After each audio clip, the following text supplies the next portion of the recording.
दोस्तों जय हिंद, नमस्कार। मैं हूं आपका दोस्त सुनील शाह। हमारे विरार वसई में भी एक ट्रेंड चालू हो गया। इससे पहले पूरे भारतवर्ष में था, परंतु जो हमारे विरार वसई में जो ट्रेंड चल रहा है उसके बारे में मैं आपको जानकारी देना चाहता हूं।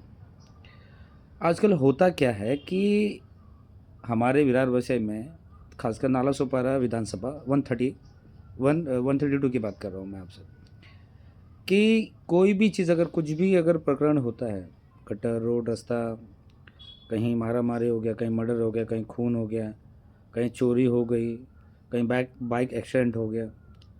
और मीडिया वाले क्या करते हैं कि कुछ आम लोगों के सामने माइक उसके मुंह में घुसाड़ देते हैं और सवाल पूछते हैं कि क्या चल रहा है, यहाँ का स्थिति क्या है।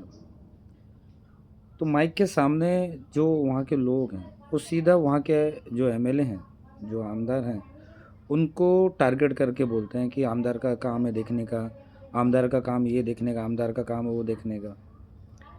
कहने का मतलब ये है कि जिस तरह हमारे 2014 के बाद से पूरे भारत में अगर कहीं भी कोई भी चीज़ ऐसा प्रकरण हो जाता था तो समझ लीजिए कि आदमी नरेंद्र मोदी साहब को टारगेट करता है, क्योंकि एक आसान सा तरीका हो गया है किसी को टारगेट करना, क्योंकि कोई जवाब नहीं दे पाता।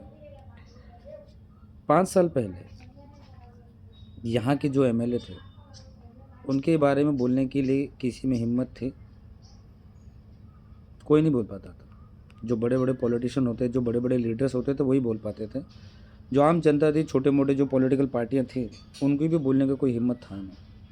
ज़्यादा नहीं, 4-5 साल पहले की बात।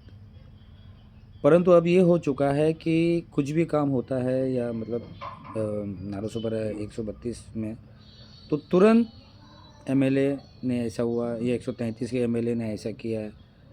क्यों नहीं पहले के जो एमएलए इतने साल अगर आपके क्षेत्र में काम नहीं कर पाए, किसी भी आदमी में इतनी हिम्मत नहीं था, क्योंकि खौफ था, एक डर था कि अगर भाई हम पहले के जो एमएलए के खिलाफ कुछ बोलेंगे तो वो के उनके आदमी लोग आके उठा के मारेंगे पीटेंगे। बट अभी क्या हुआ कि जब से बीजेपी की सरकार है, बीजेपी के एमएलए हैं, तुरंत हर आदमी कोई ना कोई अपना गुस्सा उस एमएलए के ऊपर निकाल देता है। ये जो दोहरा मापदंड है, और हमारे यहाँ पर भी पत्रकार कुछ ऐसे भरे पड़े हैं जो कहीं ना कहीं बीजेपी हो उसके विरुद्ध, उसके विपरीत कुछ मतलब न्यूज़ बनाते हैं।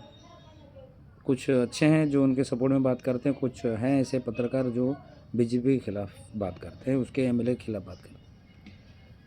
मैं किसी भी पॉलिटिकल पार्टी का समर्थन नहीं करता, लेकिन बार बार कि अगर किसी एमएलए का नाम लेना, ताकि जो नए निर्वाचित हुए हैं, या फिर हमारे देश में कभी मोदी का नाम लेके उल्टा सुल्टा बोलना, ये कहाँ तक ठीक है।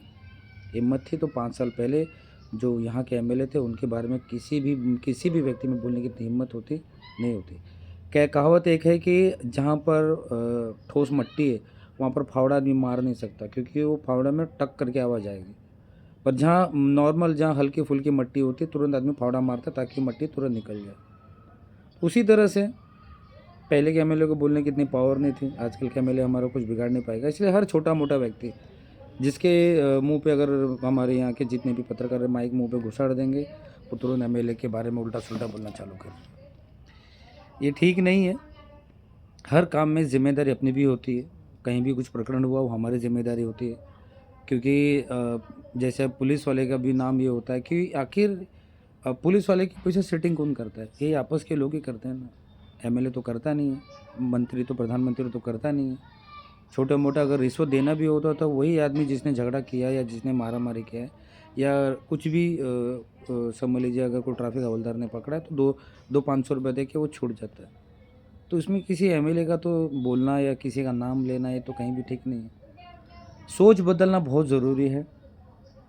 जब तक सोच नहीं बदलेगा हम नहीं सुधर पाएंगे, हम नहीं समझ पाएंगे। तुरंत किसी का भी नाम लेके किसी को भी हम बदनाम कर सकते हैं, लेकिन अगर बदनामी करना है तो पहले नाम तो करो, उसके बाद तो किसी का बदनाम करो। जय हिंद, जय भारत।